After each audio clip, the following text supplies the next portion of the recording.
பிச்சைக்காரர்கள் உருவாவதற்கு காரணம் நம்ம தான் அப்படின்னு சொன்னா நீங்க நம்புவீங்களா? குழந்தை கடத்தலுக்கும் காரணம் நம்ம தான் அப்படின்னு சொன்னா நம்புவீங்களா? ஆமாங்க. தெரு ஓரங்கள், சாலை ஓரங்கள், அப்புறம் பார்த்தீங்க அப்படின்னா பஸ் ஸ்டாண்ட் சைடு எல்லாமே வந்து குழந்தைய கையில வச்சுட்டு பிச்சை எடுத்துட்டு இருக்காங்க. நம்ம இரக்கத்தின் அடிப்படையில வந்து நம்ம வந்து 5, 10 அப்படிங்கிற ஒரு தர்மத்த குடுத்துட்டு இருக்கோம்.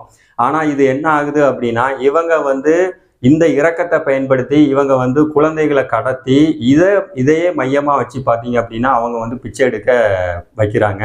இதனால என்ன ஆகுது அப்படின்னா, இந்த ரூபாய வைத்து அவங்க வந்து தவறான முறையில தான் போதை பழக்கம், இதே மாரி பழக்கத்துக்கு தான் பயன்படுத்துறாங்களே தவிர, சாப்பாட்டுக்கு இத கண்டிப்பா பயன்படுத்தல.